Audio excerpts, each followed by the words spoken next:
Price to earning and price to book value, ये होता क्या है? करंट एसेट वैल्यू सस्ती है या महंगी है,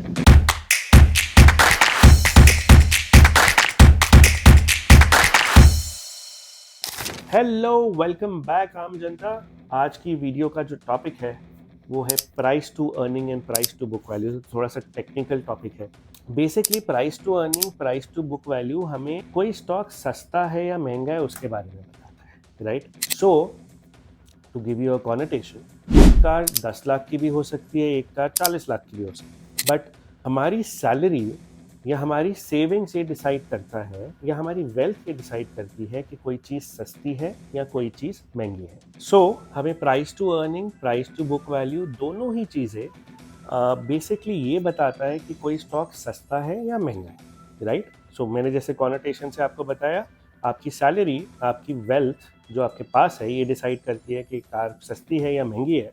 तो similarly price to earning price to book value ये डिसाइड करता है, राइट? अब ये होता क्या है, राइट?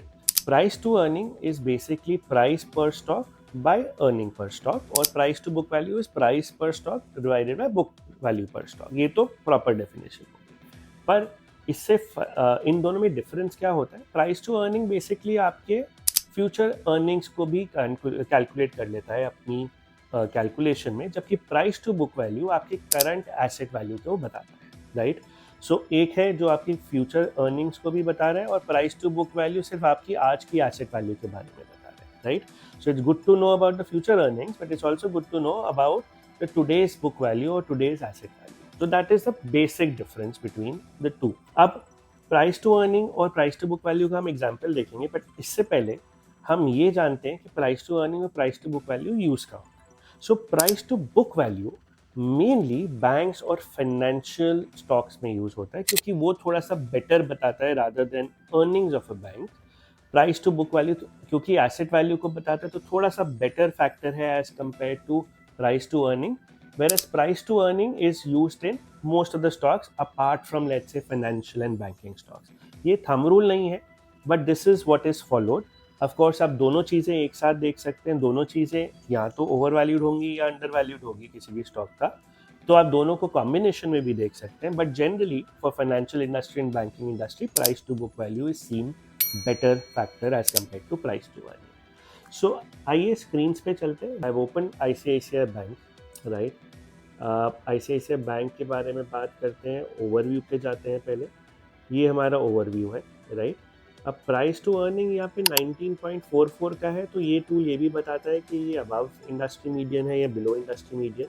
बट अगर हम प्राइस टू बुक वैल्यू की बात करें ICICI की, तो ये 3.7 पे है। तो दिस इज, ये जो सॉफ्टवेयर है ये बता रहा है कि ये हाई इन इंडस्ट्री है। तो जो बैंकिंग इंडस्ट्री है या जो फाइनेंशियल इंडस्ट्री है उसके हिसाब से ये 3.7 की प्राइस टू बुक वैल्यू थोड़ी सी हाई है। अब यहीं अगर हम रिलायंस इंडस्ट्रीज़ को कंपेयर करें, रिलायंस इंडस्ट्रीज़ में जो प्राइस टू बुक वैल्यू है वो 1.9 है, so this is below median. But अगर हम इसकी प्राइस टू अर्निंग देखें तो ये 25.6 की है, जो कि इस सॉफ्टवेयर के हिसाब से अबव इंडस्ट्री मीडियन है, राइट? सो ये हमें ये बताता है कि दोनों ही स्टॉक्स थोड़े से एक्सपेंसिव है। ICICI बैंक इसलिए एक्सपेंसिव है क्योंकि उसकी प्राइस टू बुक वैल्यू थोड़ी सी ज़्यादा है, और रिलायंस इंडस्ट्रीज इसलिए एक्सपेंसिव है क्योंकि उसका प्राइस टू अर्निंग थोड़ा सा ज़्यादा है। तो इन अ नटशेल किसी का भी प्राइस टू अर्निंग और प्राइस टू बुक वैल्यू ये जो फैक्टर है जितना ज़्यादा होगा, अबव एवरेज या अबव इंडस्ट्री एवरेज होगा, उतना ही ज़्यादा एक्सपेंसिव होगा स्टॉक। और यही दोनों का अगर प्राइस टू अर्निंग और प्राइस टू बुक वैल्यू जो इंडस्ट्री मीडियन है या एवरेज से नीचे अगर हो तो उतना ही सस्ता है स्टॉक, उतना ही चीप है स्टॉक। ऑब्वियसली आप सिर्फ ये फैक्टर डिसाइड करके स्टॉक्स नहीं ले सकते, तो अपनी रिसर्च ज़रूर करिएगा। ये वीडियो सिर्फ आपको हेल्प करने के लिए है टू अंडरस्टैंड कि प्राइस टू अर्निंग और प्राइस टू बुक वैल्यू होता क्या है, राइट? सो आप ये फैक्टर्स भी देखें।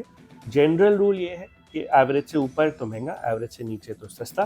क्या उस टाइम पे आपको स्टॉक खरीदना चाहिए कि नहीं, वो आपकी कॉल है, राइट? क्योंकि आप दूसरे फैक्टर्स भी देखना पसंद करेंगे, जैसे कि बैलेंस शीट के factors, financial factors, fundamental and technical factors.